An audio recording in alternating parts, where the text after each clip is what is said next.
But it starts with accepting yourself, and it starts as well with ending your need for approval from others and focusing on what you need. It's your life. You know, at the end of the day, we're all living our own lives. Having empathy is very important, but like at the end of the day, you're living for yourself, and every minute you spend trying to cater to someone else is a minute of your life that you're wasting. Period.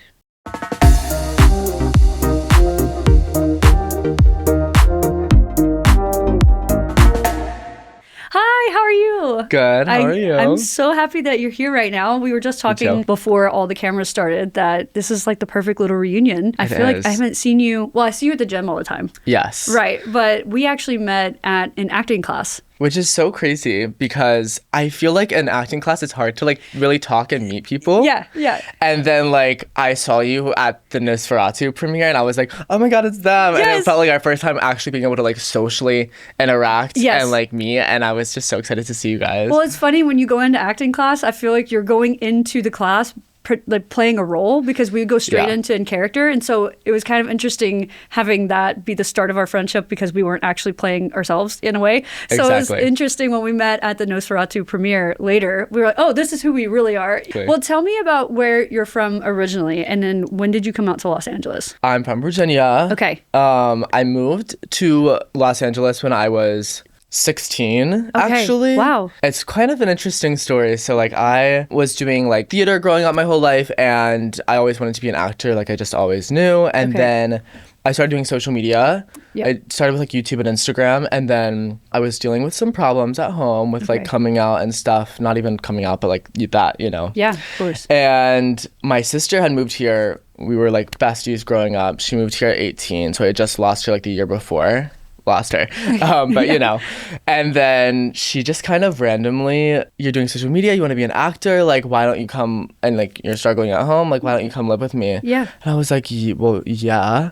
I thought it was going to be like, you know, out of this world, far-fetched and like not possible, but I like asked my parents, and like a month and a half later I was gone. You just came out here. Whenever it comes to coming out, is that something that was difficult just by being in this like Southern upbringing? So growing up, my family's really religious. My immediate family is. My relatives are too, but very much my immediate family grew up going to church, you know, Sundays, Wednesday nights, vacation, Bible school, Bible study, like in the morning every Thursday, like, you know, being at church like 3 or 4 times a week. And being homeschooled as well. I was homeschooled because of, you know, the education system not being Christian or whatever. Oh, okay, yeah. So just, I was very much surrounded by religion, and I think it was my main influence growing up.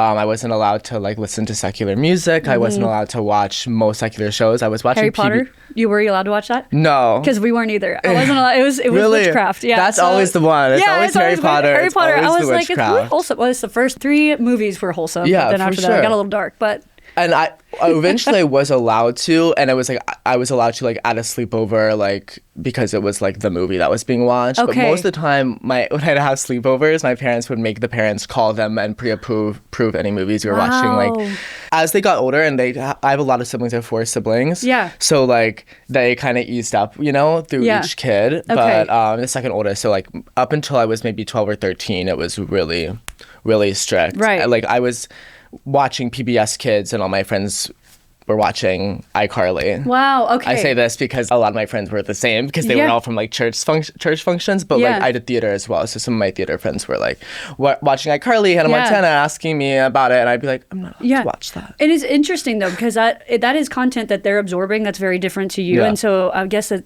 not that it would change who you are age-wise, but not even maturity, but it's also you don't have the access to learning about the things that they're learning about. That's very interesting. I mean, even for me in high school, this is one of the craziest things I remember about high school, because when I was, a freshman year in high school, they were teaching evolution. Yeah. And you had to get a waiver by your parents to learn about evolution because it goes against the teachings of God. So that was, really? I think I was one of 7 students in class that week because all the other kids got pulled out of class, which to me, I always tell that story because I think people don't realize sometimes how different the education system is in the South, or just, you know, the way that upbringing is. It's very different, you know. It's funny you say that because I was actually in a Bible and science class that I always forget about. Yeah. But every week it was like basically science, but like it was proving the Garden of Eden. Right. And sorry, saying that now with Lady Gaga's new album, I just like was like, wait, is that what it's called or is that the song? It's like, oh wait, that is what it's called out there. Exactly. Anti-evolution and talking about facts about how it's not real every day, and then also being homeschooled. Right. When I was thrown into high school, I went to public school for 2 years, freshman and sophomore year, after like years of begging my parents to go. Was accustomed to believing a different version. Yeah. So in science, I'd always be like, that's not real though. The world isn't this old. Like, and I still struggle with grasping science sometimes because of that.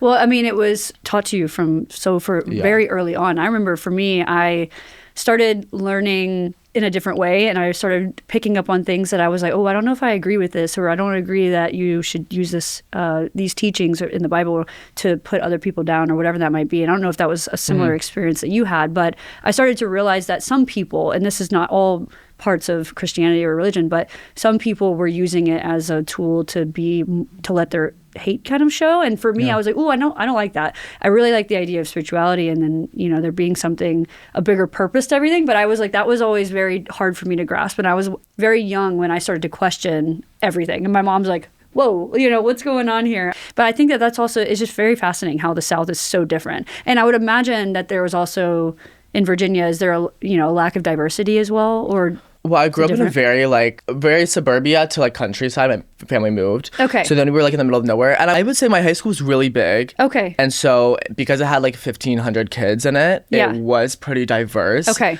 From maybe a racial standpoint. Yeah. More so than like a LGBT for sure. Okay, yeah. Because for me, there was no LGBTQ representation at all. Yeah. And I didn't even know what that was. No students that were like the black sheep student that was like I think there was one. And it was hearing people talk poorly about them. Yeah. And I was like, well, that's not me. You know, I don't relate to these things that you're calling him. So before you're able to come out, you have so much internalized homophobia, and then it becomes outward because you're hiding it so much, and you're seeing everyone around you, and then you have to overcompensate, and it's sad. I, obviously always got questioned about it. And I used to like really like, try to hide it and cover it up, of course, especially in like high school and like certain environments.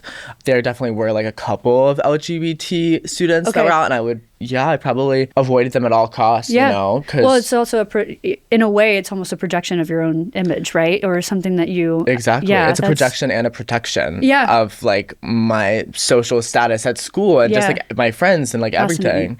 Who was... If you don't mind me asking, who was the first person that you came out to, and what was their reaction to you? The first person I came out to, I mean, I was so closeted. The way I came out was like really like weird and not really my choice. I was basically outed. So basically, I met this guy at a show choir competition. It was actually like he was at another school and one of my friends went to, and she was like texted me after. I knew her from theater. Yeah. And she texted me and was like, oh my God, my friend that I was just with that you met like thinks you're cute, like can you get your Instagram? I was like, no, I'm not gay, but like you can like give my Instagram, like whatever, like sure. And then he like DM'd me and I was like, I'm not gay. Eventually, he like won me over and we were like secretly in a relationship. Yeah. So he was the first person I came out to, Okay, yeah. But it was kind of I just like you for some reason. Yeah. That was kind of how it came out. And then he ended up being like a little crazy and like outed me on social media. Oh God, I'm so sorry. And to like my siblings. Technically, besides him, I came out to my sister. That's when he was outing me to them because he started texting them separately and like pissed at me because I had like ended things or whatever. Because basically my parents got like suspicious of us because they like loved him because they were like, oh my God, he was like very masked and he was like my first like guy friend that like I was hanging out with a lot. Right. And was so they were like out? loving that. Yes. He was out. Okay. He was out. Okay. But was more mask presenting. Yeah, so he was around my family. My family were like, oh my God, we love your new friend. Yeah. Eventually they like caught on, and then like I was not allowed to see him anymore. So then I ended things because I was like, I got to get back to being straight. So were they okay with other people identifying as LGBTQ plus, or they were just not you? I'll give them this. My family's like I wouldn't say they're hateful Christians, Yeah. But I think the LGBT issue is like their number one thing. You know what I mean? Yeah, yeah. And my mom has a gay brother that she was always close to who's married to a man, and she doesn't have a relationship really with him, or not a good one anymore. Yeah. We've always been taught, that it's very wrong. I mean, I didn't even know what it was for the longest time. Right. So I wouldn't say it's one of those things where it's like, oh, but not my kid. It was just kind of like, don't Always. talk about it. Yeah, like we weren't allowed to watch anything with a gay character in it. Like, really? You know what I mean? Yeah. I mean, with my dad, same. My dad has my aunt is a queer woman who is always was always wearing a wedding ring, was always with her partner, and her partner's very mask presenting. And the whole family would say, this is her roommate. And I remember being very early on like, that's not a roommate. Like, what is, I don't know what it is, but I don't know what your relationship is. But to me, it's not giving roommate. And y'all have been together for 10 plus years.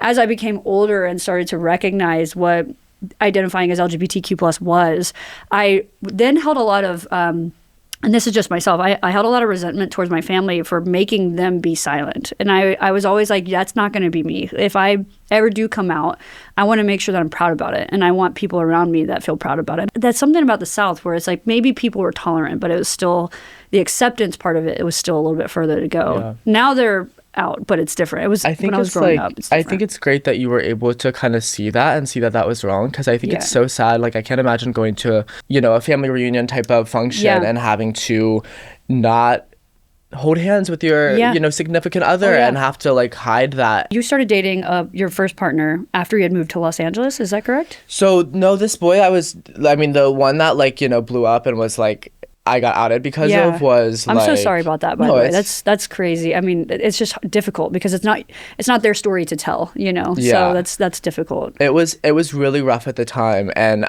we were together back when I was in Virginia, but then when I moved to LA, that's actually kind of when all that went down. Okay.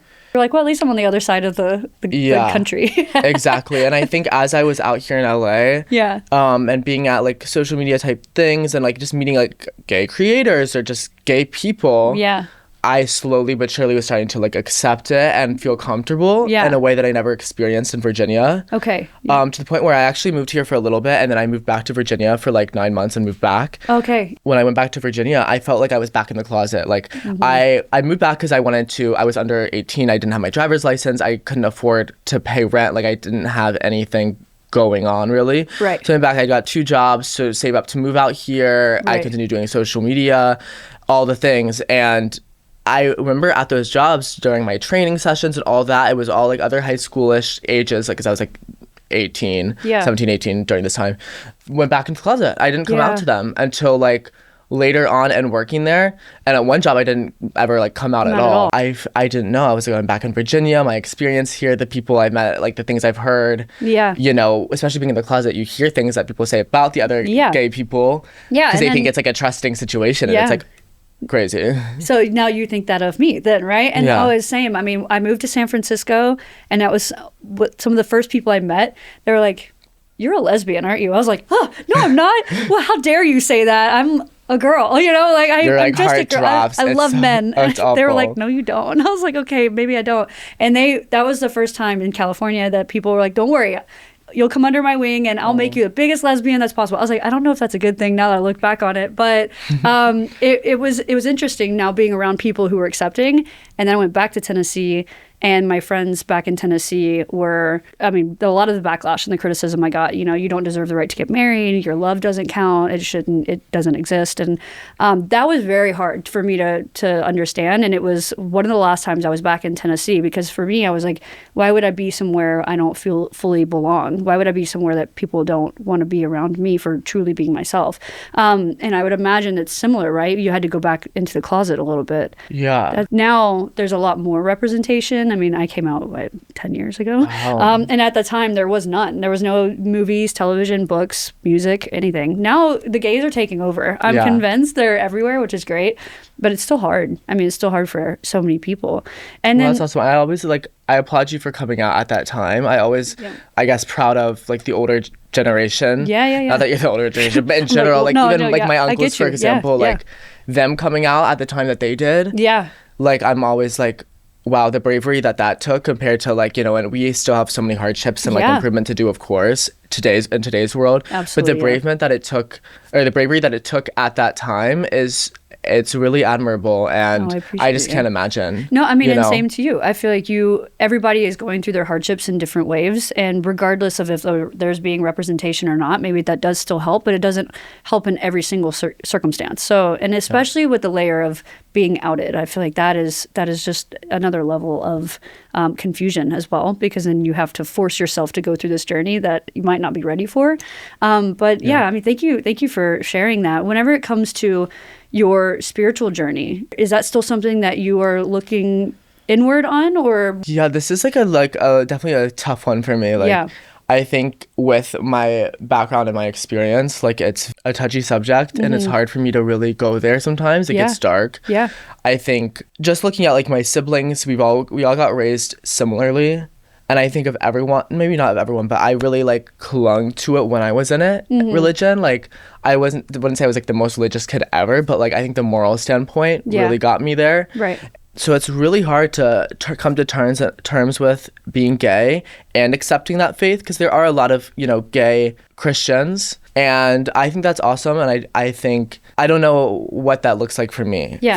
For right now, I've struggled with it. I tried that. I went to church in LA for quite a few years, but it always came down to people say, well, it was translated differently, and where people say, there's so many different versions, and it becomes it's too much for me to know. Yeah. No, I get you. What is the truth and what's not. And it's also now that I have looked into science and what that means, and I want to figure it out, get there. I don't need to label myself a Christian or an atheist or agnostic. I do tend to still, I feel believe in a higher power or in a God, or in God maybe. Yeah. But I think that I'm gonna wait until I'm really ready and maybe healed enough, honestly, to really go there and decide for myself what I believe. I mean, I think that's, absolutely. And I think that's fair. I feel like we talk a lot about this on the show, labels. And a lot of times we talk about labels with either gender identity or LGBTQ plus identity, but sometimes labels are good for community building, but also they almost put you in a box, that they make you feel like you have to perform a certain way, when people are so nuanced. People have so many different layers to themselves. And I think that also applies to religion. I feel like the minute that you label yourself as XYZ, then you almost feel like you have to abide by all the different, I don't even want to say rules, but the things that you have to, that are part of that religion, and practicing that. And I think that is difficult for me as well. I think for me, I absolutely believe in a higher power, but I think it's hard for me on the organized religion part whenever I hear that it's if it's oppressing other people. I truly believe that you should have that higher power and all of that. I think it's from a moral standpoint, from a hope standpoint, from love.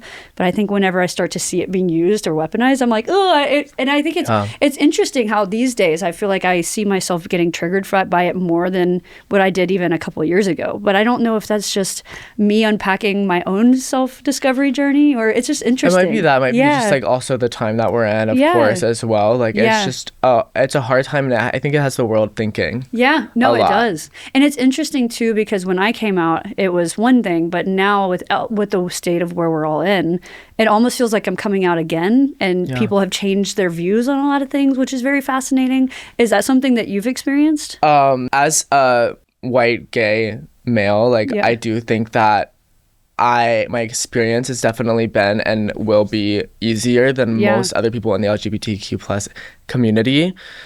But I've seen it with my friends, and I've seen it a lot to the trans community. Specifically. Yeah. It does make me think, later on the line, if we're starting with regressing on how we feel about trans people, it's going to go down the list. Yeah. Yeah, it's just sad. No, I agree. I've seen people in LA and the most accepting seeming spaces. Mm-hmm.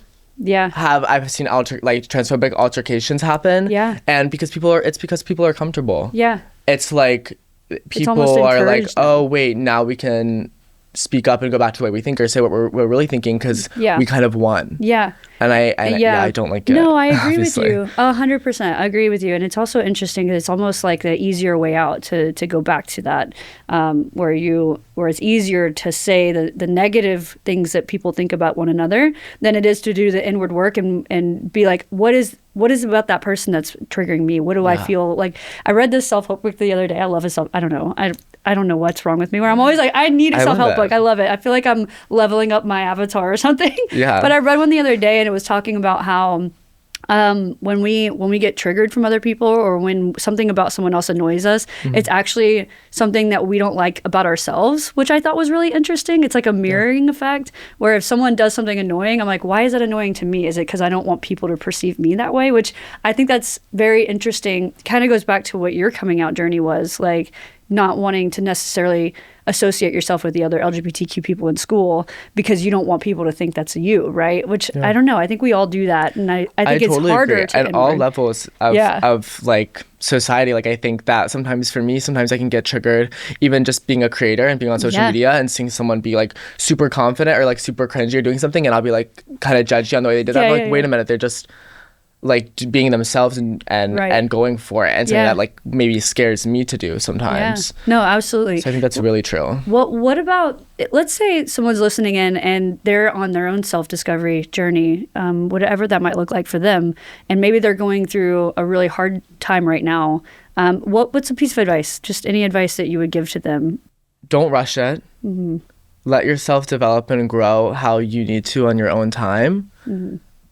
But it starts with accepting yourself, and it starts as well with ending your need for approval from others and focusing on what you need. It's your life. You know, at the end of the day, we're all living our own lives, and not to say don't be caring about other people and don't care about what, you know, I think being, having empathy is very important, but like, at the end of the day, you're living for yourself, and every minute you spend trying to cater to someone else is a minute of your life that you're wasting. Period.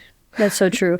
And I think sometimes we're taught that being inward facing and protecting ourselves or prioritizing ourselves is seen as selfish, and selfish is a bad thing. But I actually don't think being selfish should be a bad thing. I think being selfish is actually sometimes the best way that you can show up for others. Because I mean, you know, as we talked about it, you can't like, you know, hold all of these things inside and have all these almost internalized feelings about yourself and then show up for other people authentically. It's just not possible. You'll be an unhappy person in the wrong way. And I think I agree, because I think selfish, especially like growing up in religion, being selfish is like, you know, something, a sin or whatever. But there's good versions, I think, of everything. There's a time to be angry. There's a time to be sad, where it's valid, you know, and it's okay. And so there is a time where you have to be selfish. Yeah. Oh, you know? I love that. I really do love that, because I think sometimes we get so wrapped up in feeling like we can't take care of ourselves because there's so many other people that we have to take care of. I don't know. It's interesting. Well, I would love to kind of pivot a little bit and talk about social media. What is your relationship with social media, and when did you get started in that journey? Because that's a whole other level of being public facing and telling yourself authentically your own story. Yeah. I started I was 15 years old, I think. Okay. And I was starting with YouTube and Instagram. Okay.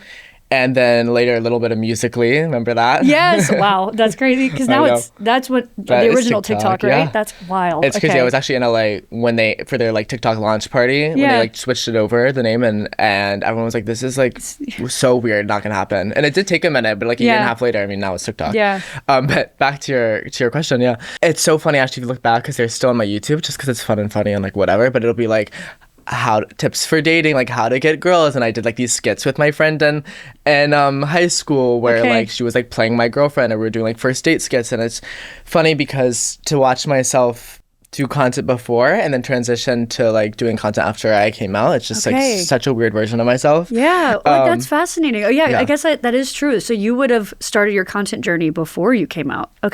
And so to watch yourself not only have your own journey internally, but you also get to watch that journey, which is fascinating too. That is the really crazy thing about being on social media in general, not even just for creators, is you kind of have a time life of your life. If you're someone who actively is posting yourself and your authentic self as your life goes on, it's you looking back, it's a real timeline. It's weird. I think it's funny that you're I refuse to archive it. I'm keeping it up. No, you gotta look back on it one day. I'm never someone who's is gonna go and archive and have 9 aesthetic posts on my Instagram. It's all out for everyone to see. This is part of my journey. I had even to go the through bad all face of that. Tunera, yep, go look. Even my straightness, it's all there. That's funny. And so did you started on Musical.ly, or you started on YouTube? Started on YouTube. YouTube and Instagram together. Then Musical.ly, I was doing live streaming on Musical.ly when they had Lively. And as time went on, I found myself like not knowing where to do content or like what content, fit for me, especially after coming out. I lost a lot of followers after coming out. I had mostly like young girls following me, and doing like cutesy little like Tumblr boy like type things. So that kind of changed it a lot for me. Eventually, like I found TikTok, just doing like trends, just doing like POV stuff, acting, because that's like a passion of mine. So I was doing like those POV videos. Do you remember that? Yes, I think I still follow some creators that do that. I don't know. Yeah, it's more niche now, but that used to be like the thing. Really, it used to be a huge side of TikTok. So I really wish I got in on TikTok whenever it was just starting. I was always like, that's not gonna be me. Now I'm like, damn, I wish I was me. Everyone said like that's not gonna be me. Even to like have it and watch it, like people like hated on it, but now it's really like the main platform. Isn't that, for everyone's that's life. Crazy? And now I can't live with. I'm doom scrolling every night. Like, let me get my fix. Like, it's dangerous. It's so dangerous. Well, how do you go about sharing your authentic side, but also keeping some of you to yourself? Is there hard to find a balance, and how do you do that? Because I know that some of your vlogs and you're really showing up and helping other people by telling your journey. But I was curious, is there any side of that where you felt like you have to keep some parts of yourself private? I think definitely during the coming out process, I did a lot of talking about it. When I was ready to come out online, which was like not too long after like the outing happened and I started coming out to people in real life. Yeah. But I sometimes wish like at least now in like present day that I had the space to talk and be more open than I am. Okay. Because I think I did that. I did the whole online social media relationship. And that also can be vulnerable and more everyday. And then after that, since then, I've gone more into like fashion, men's like beauty and men's grooming type stuff. And I sometimes wish I did talk more about things I was passionate about and did let people more into like the real me and the real life. Yeah. Because I think I kind of regressed back into more not aesthetic, but just like curated content. Yeah. I think it's hard to find a balance. It really is. I completely agree. And that's what we were talking about before we started, is for me, I was so used to Instagram and TikTok, more Instagram, where it was very curated and everything was very thought out, right? The way that the coloring is, the way that the editing is, and making sure it fits on the feed in the right direction. And, so curated and mindful. But also at the same time, it kind of removes a little bit of me, because I'm not always that curated. I'm really not that curated at all.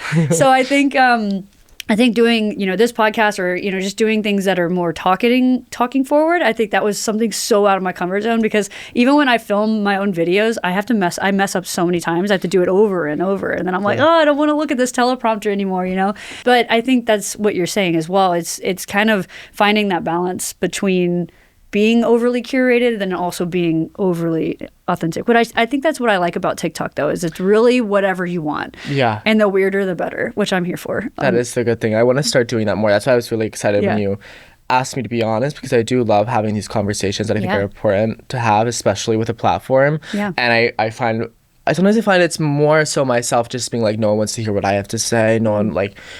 also saying the wrong thing. I think that can also be really scary. Yeah, absolutely. I think sometimes the fear of backlash is what keeps me not wanting to be as open. Yeah. Is that something that you've dealt with being so public facing, is like criticism or backlash before? I've never had like a mini cancel moment or anything. Yeah. My YouTube comments are hateful. No, just kidding. No, people are just like, I think YouTube, for some reason, we keep getting sent to like the wrong...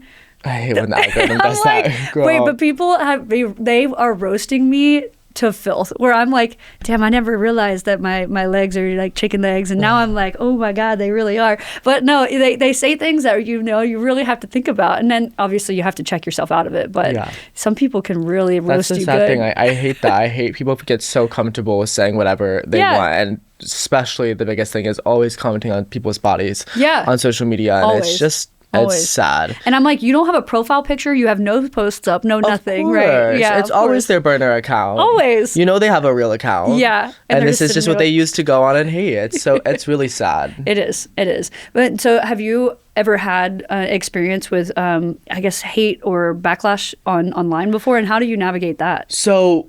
hate for sure, definitely on TikTok, especially when I was doing more gay content, always going on the wrong side of social media and getting like crazy, just the most insane comments, obviously. I'm not a huge comment reader. Okay. And especially if it's TikTok and a video has a couple million views and it's just getting blasted with like throwing up emojis and like, you know, this emoji and then like the gay flag and all that and stuff like that. I mean, it's just in my TikTok activity page and I just don't open it. Yeah, you know what I mean? Fair. And it doesn't hurt me coming from people that I don't know and don't care about and that aren't actually in my life. Yeah, fair. You know, I think that's something that I have gotten over in my like journey of like coming out and self-acceptance is people that I don't know and don't care about. They're always going to be hateful and think what they want to think. Yeah. And that doesn't affect me anymore. That's actually such a good point that you just made me think about it. Same. I'm really bad at just using my phone in general. I think I have like 500 missed text messages right now, and it's not even exaggeration. I could show you. Same with comments. I'm really bad about responding to comments, even though I know you're meant to. But I think it hurts more whenever it comes from somebody that you know, obviously, that has a connection to you, or there's some form of history, no matter how big or small it is. Like, for example, I was on a bachelorette trip maybe a year and a half ago, and it was with some of my college friends that I haven't seen in forever. I mean, forever. Yeah. You know, since we were in college together years ago. And one of the girls sat me aside and she was like, I just want to let you know, I'm so proud of everything you're doing. You're really just going for it regardless of what people think about you. And I was like, wait, that was the most backwards ass compliment I've So heard. what do people think about me, I was like, girl? Are you gonna finish this thought? Yeah, but it stuck with me because I was like, well, what do people think? You know, but also I was like, you know what, whatever. I mean, I haven't seen you in 10 years and it's fine, but Exactly. it's interesting how that sticks with you a little bit, right? No, it is. It's funny. The people that, you know, are in your actual life are always going to affect you and hurt you with such a less like impactful seeming comment than like a real hate comment that's from somebody that isn't actually like a real person. That's so true. You know? Yeah, it's interesting, and it makes me wonder why that had more. But I guess that's true. Of course. What about your family now? Now that they see that you are, I know we'll definitely talk about acting and modeling, but you're living in Los Angeles. You have built this amazing following online where you're also showing up authentically as yourself. How does your family and your friends from back home react to that now, or is it just out of sight, out of mind almost, where you're just like, I'm living my best life and that's it? Period. When I say my family and it's about this stuff, it's just really my parents, like my siblings. Most of them, at least my older siblings that I am close to, like aren't included in this, but they're still. I mean, it's the same. I talk to them every once in a while. Yeah. They don't know anything about my personal life. They don't know what's going on with me. They never really, because they're scared to ask. They don't want to know really or want to hear about gay stuff. I don't know.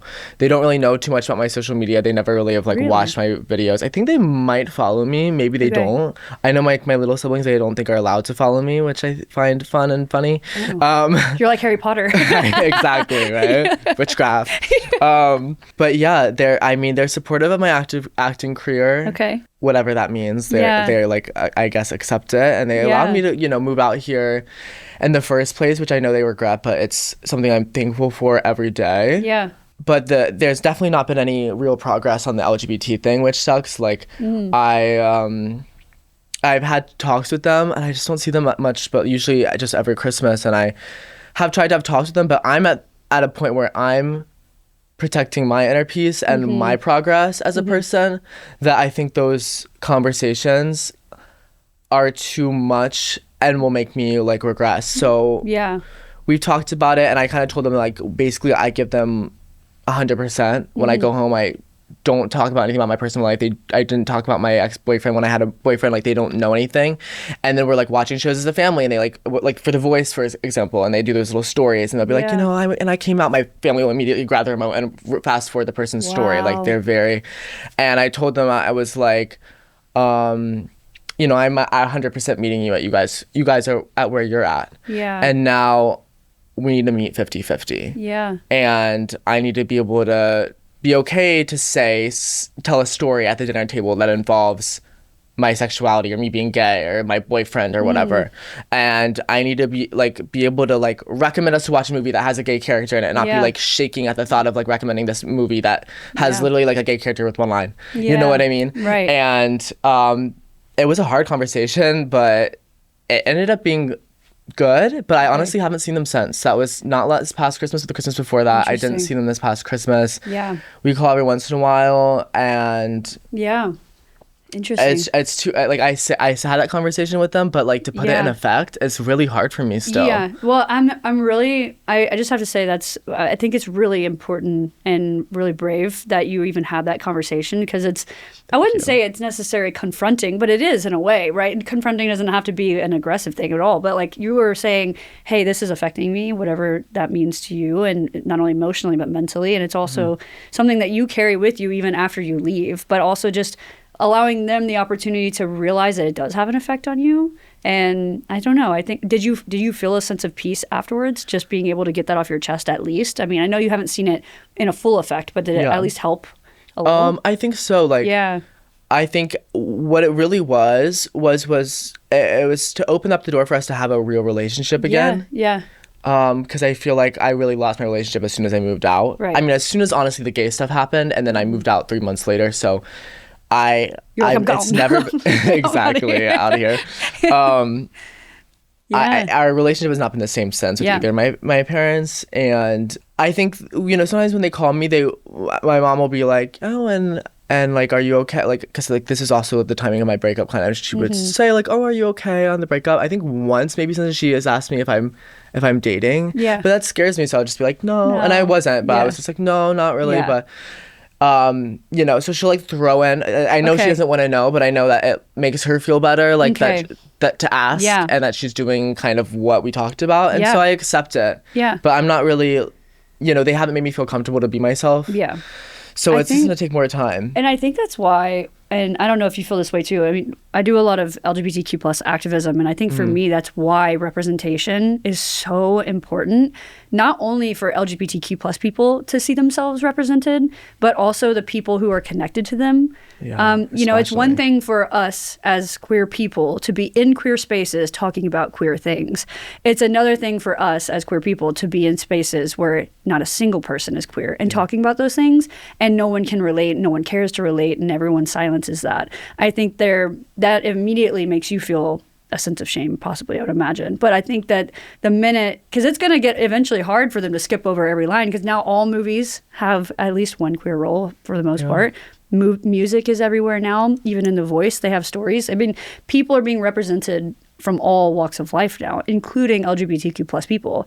And so I think it becomes harder and harder to skip that, or to turn a blind eye, because now we are being seen everywhere because we are everywhere. It is. It's so important. It's important to have likable LGBTQ characters in these things, because people will fall in love with that character after judging them at first when they're introduced into a series for being gay. And then they'll fall in love with that character, and it'll actually have a big effect on how they see LGBTQ people in real life. So I think that's amazing. No, it's true. And I definitely want to eventually, get into acting. I'm so excited to talk about that, because I would imagine that that's something that plays on your mind as well too. But I think, I just recently watched an LGBTQ plus movie that I loved, The Wedding Banquet, and it had one of the best portrayals that I've ever seen of queer characters.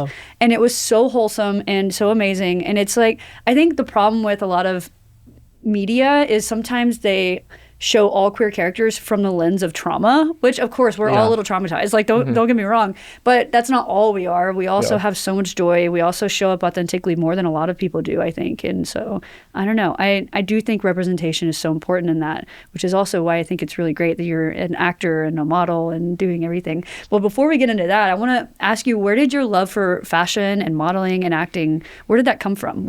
Do you remember it from a very young age? I know you mentioned. That's something you always wanted to do. I mean, I think so. I love musical theater. I went to see shows with my family. My mom loves musical theater too. So we would see shows, musicals. And I think ever since I was probably like 4 years old, maybe 5, probably 4. Okay. I think Beauty and the Beast was my very first, or Little Mermaid. It was like a Disney musical. And I was on stage, and it was just, I mean, I think I knew right then and there that that's what I wanted to be doing. As I got older, every time I'd watch a movie and there would be a kid my age in it, I would have been like, that's gonna be me. Like, I wish I auditioned for this role.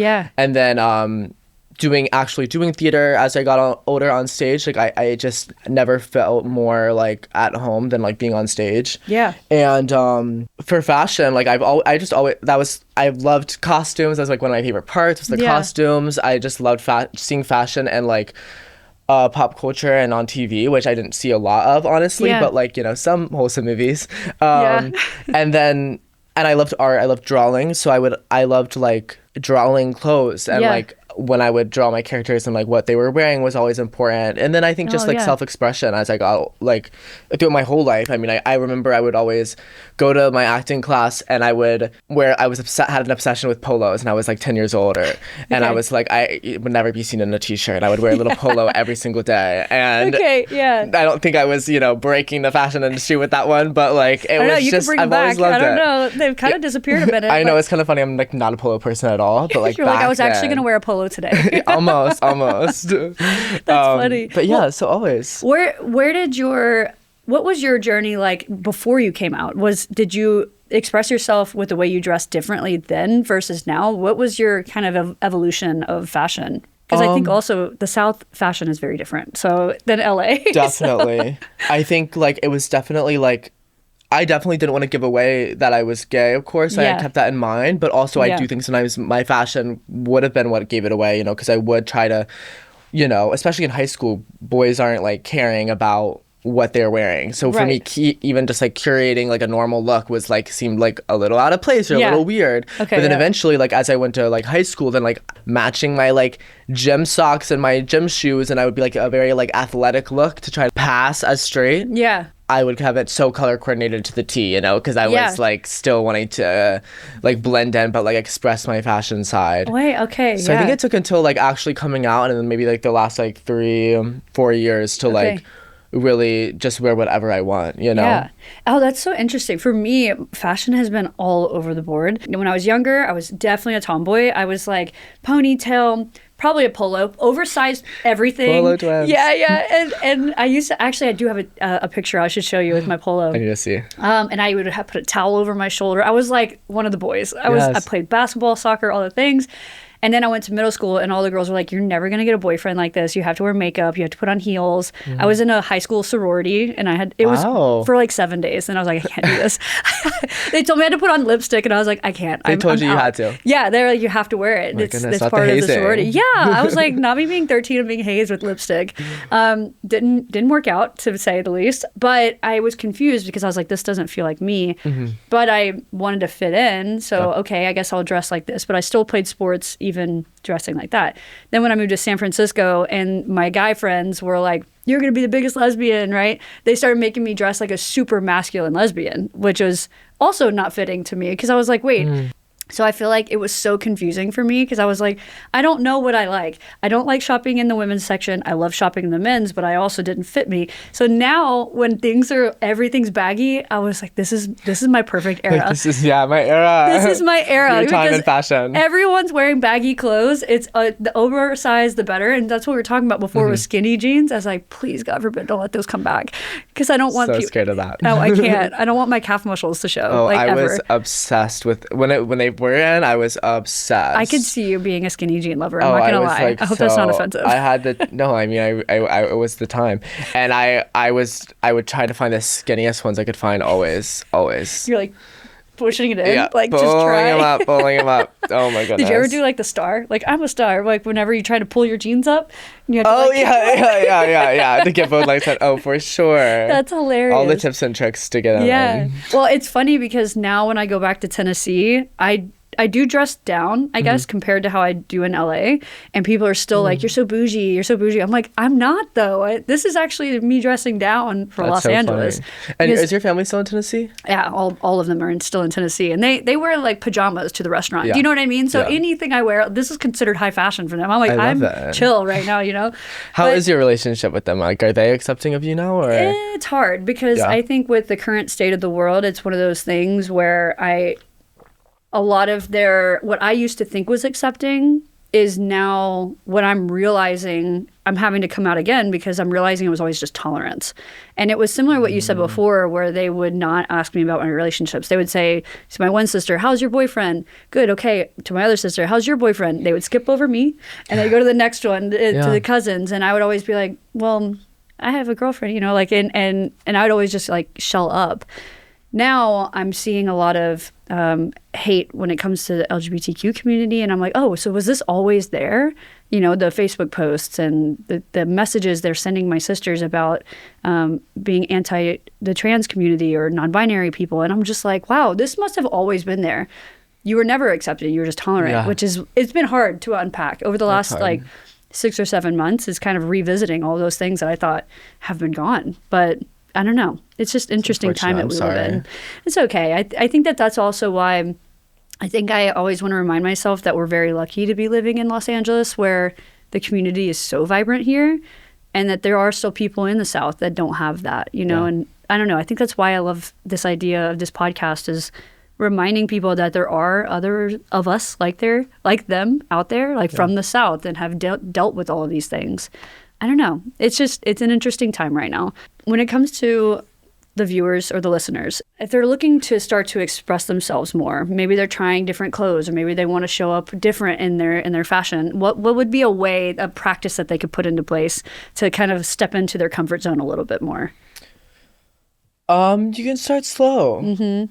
Like maybe do a outfit that makes you feel comfortable and like normal, like isn't too much and makes you feel safe. Yeah. And then maybe like wear that necklace that's like a little bold, you know, or maybe a little not something that you're worried about, or flashy, or whatever it is that's a little too much, or like, you know, a color that maybe you're scared to wear. Adding a little bit in at a time. Yeah. If you're a guy, you want to wear more feminine top, or like a blouse type situation, or like something, or like a tank or something. Wear that, and then like pair it with a cute jacket, so there's like a little bit showing, and you still can test it out a little bit, but you don't feel like you're walking out into like the lion's den and you're like scared of being attacked, you know? And then you can take off the jacket. Yeah. If you're feeling confident and you're feeling ready, you know? Yeah. No, I think that's where I would start. I love that, because I've been trying to practice that too, because I'll put on like my hoodie and I feel good, but I'm like, what can I razz this up with? I don't know what razz means, but I was like, what can I stuff? And now I'll put on pearl necklaces, because the boys wear pearl necklaces now, and I was like, perfect. Yeah. This makes me feel like right in the balance, but and some days, you know, you can be a little more,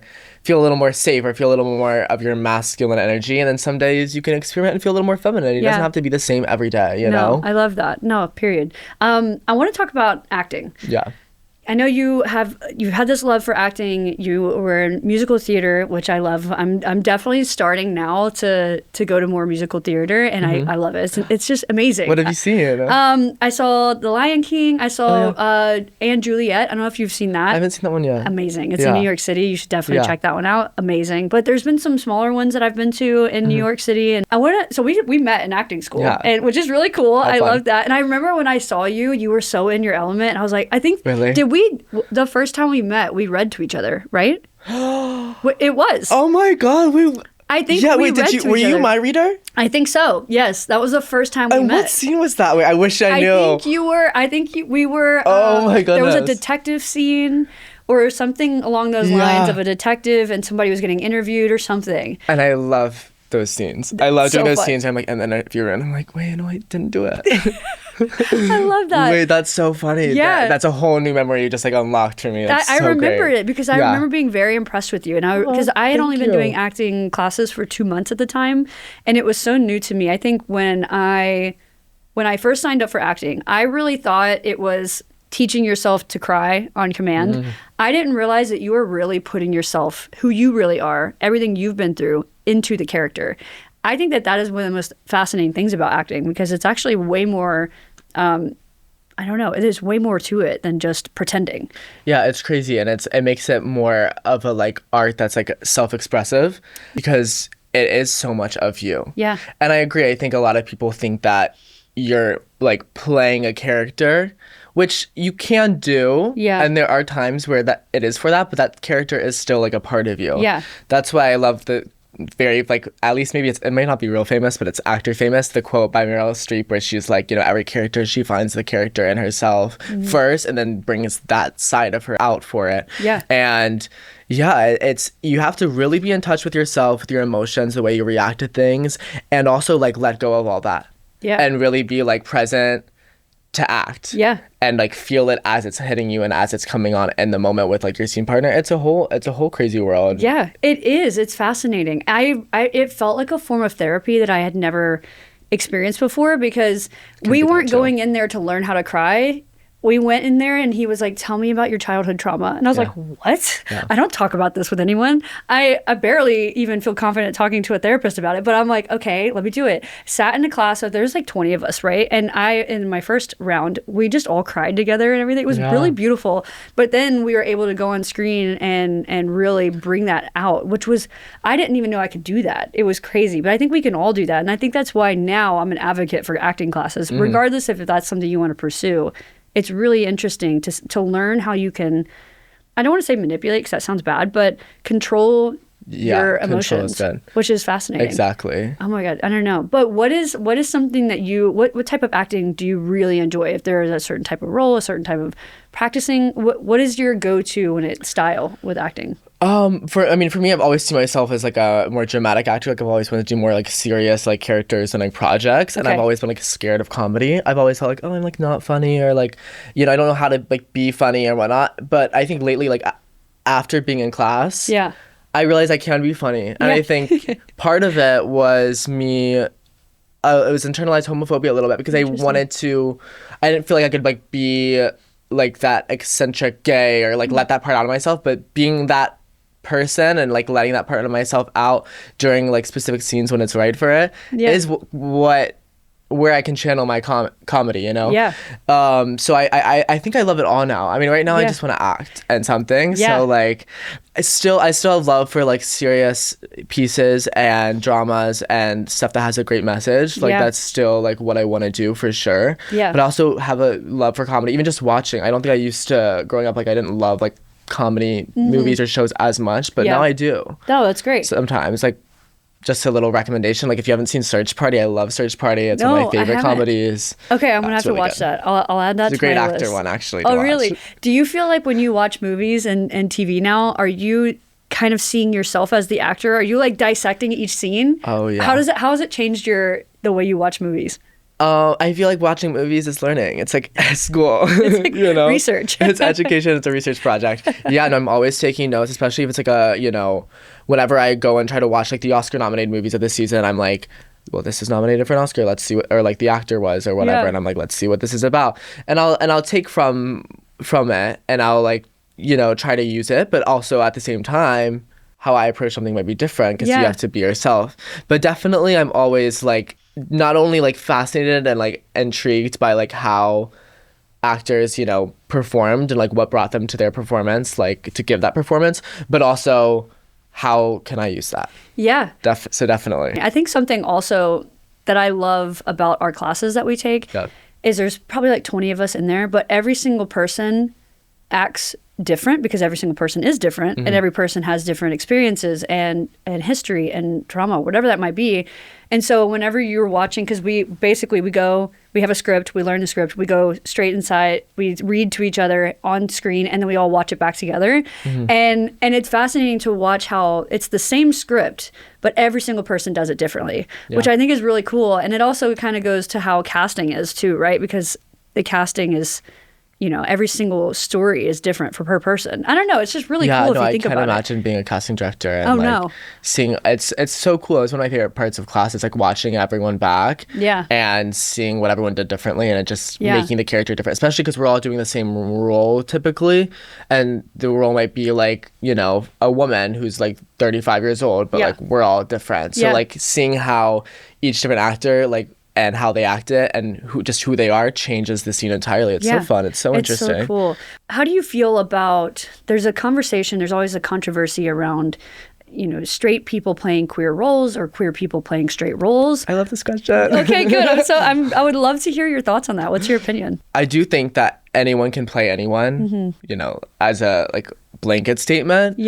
I think that when it's a story like Love Simon, Love Victor, which are such crucial, that's a show and a story about what it's like to come out. And I think it's unfortunate when those roles are given to straight people. I get a little hurt, especially because in this industry, it is really hard as an LGBT person to get roles, to get straight roles, to get gay roles. So to also be in competition, and honestly, I think a lot of times straight people are applauded for being able to play gay. Like it's some extra, like, well, and they're straight and they're doing that. Like, but you could have cast a straight or a gay actor originally who, you know, actually could care about this character in an authentic way and tell this story in an authentic way. Right. So I'm definitely over it. I think it's allowed. Like, I think it's allowed. Yeah. But when you make a new movie and it's a gay love story and both actors or actresses are both straight. Yeah. It's just like, why are we making this? It almost doesn't feel necessary anymore. Sure, maybe 20 years ago when LGBTQ identifying people were less open and the population was more silenced. Yeah. Okay, whatever. But now you have an abundance of people who are willing to tell their story. There's so many people who are willing to step into that role. And like you said, there's an authenticity that you're probably not going to find somewhere else, right? And but you will find a chemistry even that you won't find anywhere else. I also think it comes from I think it comes from, like you said, the blanket statement of responsibility. I think when a straight person is playing a queer role, I think there's a level of responsibility and delicacy that needs to be brought to the character because there's not that many characters, right? There's not that many roles. And so for them to use that and not really bring an authenticity to it. I saw a movie, I won't drop the movie itself, but it was about queer women, but the whole movie was about male gaze, which to me, I was like male gaze or male gaze? The gaze of men, like male gaze. Yeah, okay. Male gaze. Yeah. So it was basically talking about like how it was eroticizing queer women. Yeah, the entire movie was about eroticizing queer women from the male gaze.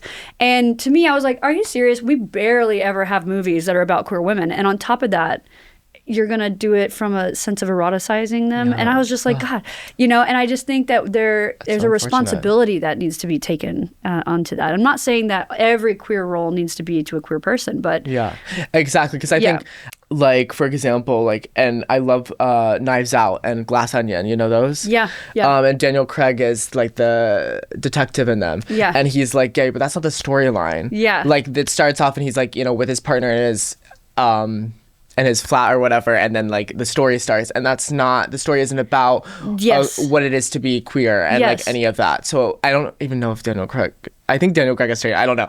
Anyway, so it's like, but like those kind of characters, like it doesn't matter. Like I think that's the premise of the movie, you know? If that's not the entire premise of the movie, sure, okay, that's fine, because it is a part of acting, right? Being a part of that character. But if that's what the entire movie is about, I feel like it should be given to, you know, I don't know. And it's unfortunate because there are so many gay actors that are getting no's to straight roles because they're gay. Yeah. So to get no's for a straight person when you're auditioning for a gay role on top of it, it can just be double as hard. Well, if you think, I mean, and I don't know if this is something that you've ever experienced, but I do know that 10, 15 years ago, people were told not to come out if they're actors because it would ruin their career and they would never be able to land a role again. And I think that is kind of changed. It's definitely changing now, but is that something that, you know, I'm sure you have management, have they ever told you should present yourself a certain way when you go into auditions, or is that something you're like out the door? Oh, this is a lot. So yeah, I think I'm sure there's a lot of people in our community that are not out in the Hollywood industry that we don't know about because of it will affect their career. And of course it's better. And like, I don't know, Jonathan Bailey, for an example, like he's someone who plays straight roles and it does a good job at it. And like, that's great. But yeah, no, I have been told to, you know, be more normal, or for lack of a better word, when meeting casting and directors and producers. I've gotten vocal training for my voice to not sound gay, which I don't use in my personal day-to-day life. Yeah, so recently I haven't had an experience with this. So I had an audition last Sunday, very quick turnaround, had an audition due last Sunday for a very straight role, very like out of my comfort zone, but like I do audition for a lot of straight roles. I booked it 3 days later, and I was like, wow, this is awesome. I was very excited. It was a good job. It was a co-lead for the project, and I went into my fitting yesterday, and after the fitting 2 hours later got a call from my team saying that they were going in a different direction for the character, Shooting was supposed to start tomorrow, by the way. 93 pages. I memorized all the first days on set already. It was, I've been prepared. I've read, analyzed the whole script, canceled my birthday plans because I was going to be on set, done, all the deeds for it. Got a call last night, saying that they were going a different direction, and they said I looked too young in person to play the role. Personally, maybe, sure, but they saw my audition tape. They saw, you know what I mean? And I can't help but thinking they saw me. I was not super flamboyant or anything, but I was myself, and I was nice. I was professional. So I wasn't, I can't help but think it's because they were like, this is our leading man, our heartthrob, our like, the character was very like macho, like, whatever. Yeah. But I booked it with my audition. And I can't help but think that that's the reason why they didn't want to have me anymore. It's devastating because you put so much time into that. Like you said, 93 pages, learning it. You have invested yourself into this character already. It's not like you haven't done the work already, right? And also, I'm curious if does that kind of bring up past feelings of things or being like, is it because I'm gay? Do I need to tone myself down? Do I need to relax? Like, I auditioned for a dream project even 6 months ago, and I got feedback from a manager friend of mine, not my manager, but I just got, I got feedback from multiple people, and his feedback to me was, you were too gay. I was like, but the character's gay. Like, he's like, yeah, but you know what they want? They want like, a guy that doesn't seem gay. They want like, a hot, like, straight, like seeming gay that's like, struggling with sexuality here. And I broke down after that one because I refilmed it. Yeah. Because I didn't want to turn it in. Yeah. Because it ruined it for me. And I hate having to feel like that. And it is sad. That's what people want, often want to see. Yeah. They want to see queer representation in a way that's comfortable for them. Yeah. Or like kind of like what you were saying about that film you had seen. Yeah. Like very like a straight person's fantasy of what being LGBTQ looks like. Yeah. Because I still think that is hot. I think, there still seems to be where we're making queer roles for straight people to be able to digest. And I'm like, that's not all of who we are necessarily, which is, I do hope it changes. As you're moving into the acting career and you're starting to expand more on that, what is a way that you want to practice authenticity moving forward as media continues to become more representative of our community?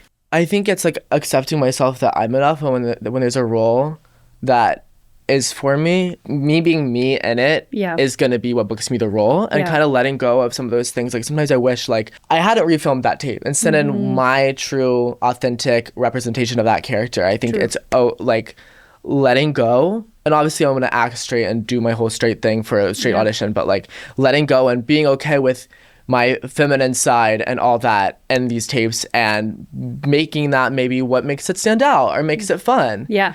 Especially with sometimes roles like there's this really small role in a big show and it doesn't matter your sexuality. Right. Then I should be myself. Yeah.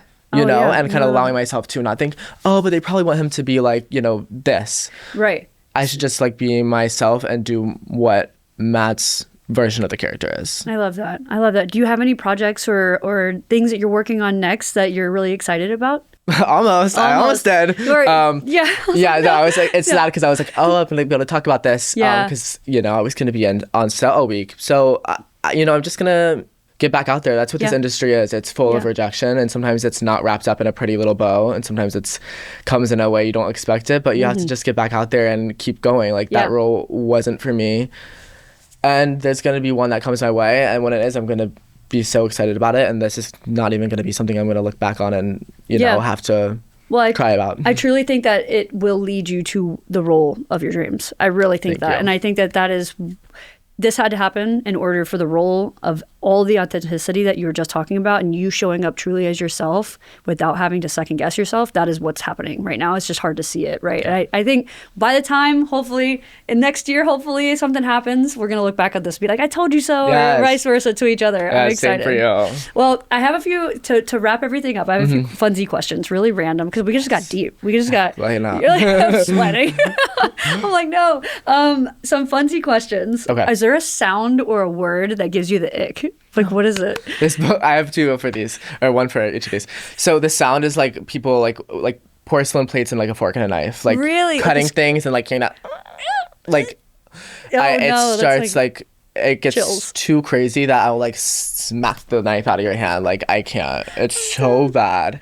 Wait, I can hear it in my head too. Yeah, and it's awful. Okay, yeah. That's my like sound. And then my word, this has been since I was young. I've always hated the word cookie. What? Is it every cookie or chocolate chip cookie, or you're just like cookie? I can't stand it. I think I dissected it in a weird way when I was young, and I was like, the word cookie is like the weirdest, like ugliest sounds in the English language meshed together, like k and ki.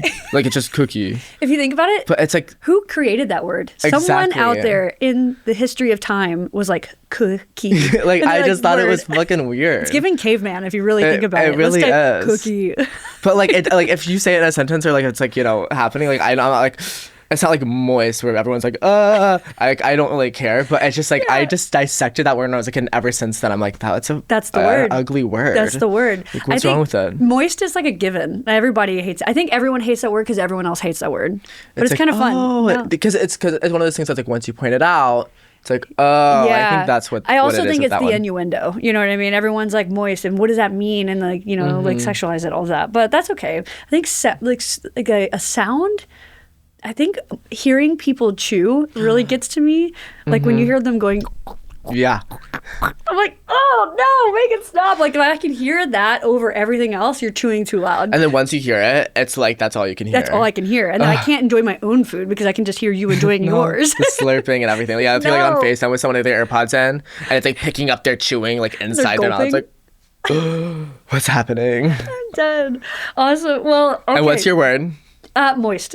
Moist is your word. You're like, no, I'm joking. I'm just going with everybody else's word. Just moist. I don't know. I think, cookie now. I can't hear it the same. I can't hear it the same. Every time I hear that word, I'm going to think of you now. Oh my God, no. I don't want to ruin it for anyone else. Sorry, listeners. All the chocolate chip cookie lovers out there are going to be really offended. And I love a cookie. Like, it's great. Yeah. You need a nickname for it now. We'll come up with it. Yeah. Where can people follow your journey, your social media handles, where they can look forward to seeing you in acting, all of that, all the handles? My name is Matt McKenley. You can find me on all socials as @Matt McKenley, and McKenley spelled McKenley. Everyone likes to get that one wrong. And yeah, I'm hoping to have some exciting news to share soon. Yay. Thank you so much for hanging out with me today. This was a lot of fun. Thank you for having me. Thank you so much. Thanks for getting deep. I feel like we got into it. And that's a wrap on this episode of She Comes With Baggage. If you've loved this conversation, please make sure to follow She Comes With Baggage on Instagram, TikTok, and YouTube for more content and behind-the-scenes moments. And if you're tuning in on Spotify or Apple Podcasts or any other audio platform, don't forget to leave a review. I love hearing from you, and your support helps keeping these conversations going. And just remember, if you're carrying any baggage, you're not alone, and we're more alike than you might realize. See you soon.